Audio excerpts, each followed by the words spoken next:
एक एस्टिमेट के हिसाब से दिल्ली को 700 टन ऑक्सीजन की जरूरत है। आपने हमारा कोटा 480 टन कर दिया, बहुत बहुत शुक्रिया। लेकिन पिछले 24 घंटों में इस बढ़ाए हुए 480 टन में से भी केवल 350 टन ऑक्सीजन दिल्ली पहुंच पाई है। जिस राज्य में ऑक्सीजन की फैक्ट्री है, क्या वो दिल्ली की ऑक्सीजन रोक सकते हैं? और सर मैं आज ये जानना चाहता हूं कि अगर आज या कल या किसी भी टाइम हमारे दिल्ली के किसी अस्पताल में अगर 1 घंटे की, आधे घंटे की, 2 घंटे की ऑक्सीजन बच जाए और लोगों की मरने की नौबत आ जाए, तो मैं फोन उठा के केंद्र सरकार में किससे बात करूं? सर मैं ये जानना चाहता हूं कि अगर कोई राज्य दिल्ली के कोटे की ऑक्सीजन का ट्रक रोक ले तो मैं फोन उठा के किससे बात करूं? और नहीं तो जैसा अभी बताया गया, आपका आइडिया है ऑक्सीजन एक्सप्रेस शुरू करने का। वो ऑक्सीजन एक्सप्रेस शुरू करके वेस्ट बंगाल और उड़ीसा से हमें ऑक्सीजन दिलवाई जाए। आइडिया नहीं, ऑलरेडी चल रहा है। सर दिल्ली तक नहीं पहुंच पा रही, हमारी दिल्ली तक नहीं आ रहा। उसमें अगर हमें दिल्ली के लिए भी कॉरिडोर मिल जाए तो आपकी बड़ी मेहरबानी होगी। इसके बाद एक वैक्सीन की कंपनी ने अपने रेट जारी किए हैं कि वो केंद्र सरकार को 150 रुपए में और राज्य सरकारों को 400 रुपए में देंगे। सर एक ही देश में एक ही सामान के 2 रेट कैसे हो सकते हैं? मेरा विश्वास है देश में अगर कोरोना के खिलाफ एक नेशनल प्लान होगा तो हम सभी राज्य सरकारें और केंद्र सरकार मिलके इस दिशा में काम करेंगे। सर कोरोना की वजह से दिवंगत आत्माओं को शांति मिले। हाँ जी सर।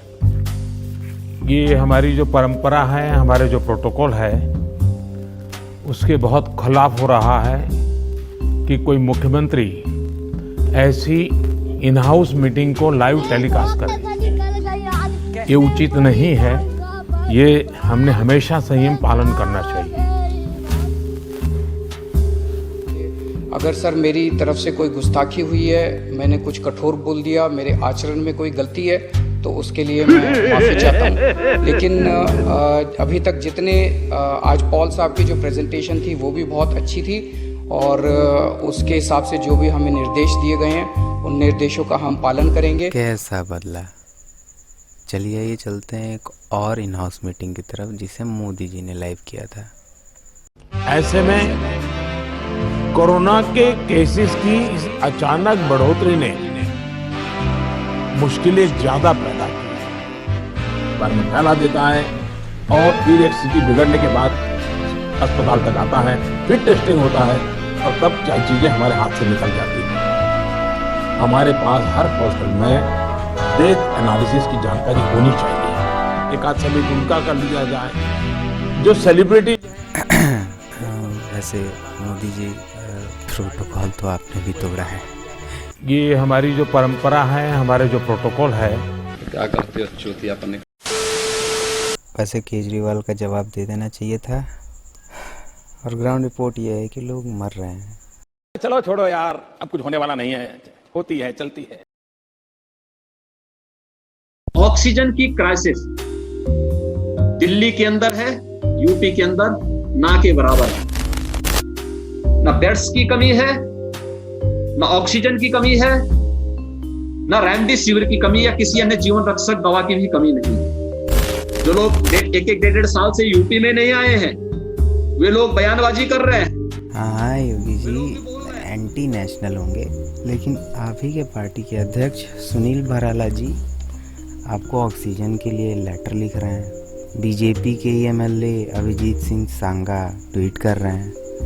बीजेपी के member of parliament Kaushal Kishore जी तो धरना देने तक की धमकी दे रहे हैं। लखनऊ में ऑक्सीजन की बड़ी किल्लत है। जो लोग घरों के अंदर क्वारंटाइन हैं, आइसोलेट हैं, उनको ऑक्सीजन समय से मिलती रहेगी तो उनकी जान निश्चित तरीके से बच जाएगी और अस्पतालों पर भी बोझ कम रहेगा। लेकिन ऑक्सीजन रिफिलिंग प्लांट पर लोग दिन भर रात भर खड़े रहते हैं, उसके बावजूद भी तमाम लोगों को ऑक्सीजन नहीं मिल पा रही है, लोगों की जान जा रही है। मजबूर होकर के मुझे धरने पर बैठ जाना पड़ेगा। मैं नहीं बैठना चाहता, इसलिए कि अफरा तफरी का कोई माहौल न बन पाए। कुछ एंटी नेशनल हॉस्पिटल्स पे भी हमारी सरकार एक्शन लेगी, इसलिए कि वो ऑक्सीजन का झूठा दावा ना करें। वैसे ऑक्सीजन की ज़रूरत हॉस्पिटल में थोड़ी होती है, हॉस्पिटल के लोग तो झूठ ही बोलेंगे।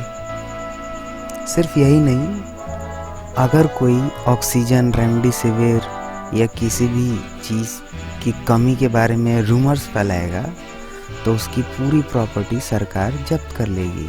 ये हुई ना बात।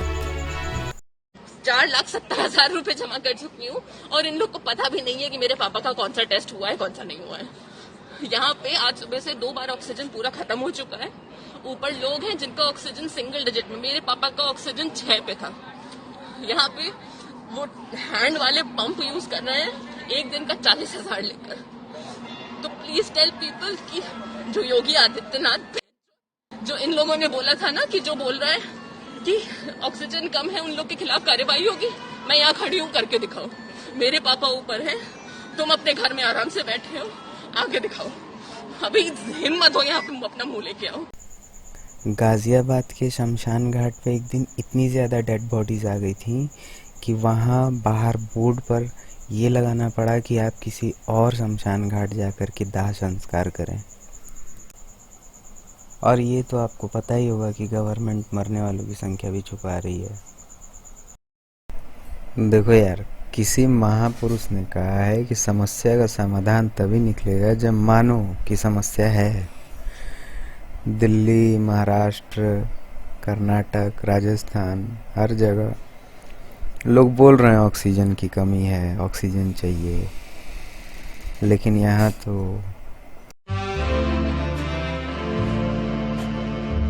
ना बेड्स की कमी है, ना ऑक्सीजन की कमी है, ना रेमडेसिविर की कमी या किसी अन्य जीवन रक्षक दवा की भी कमी नहीं है।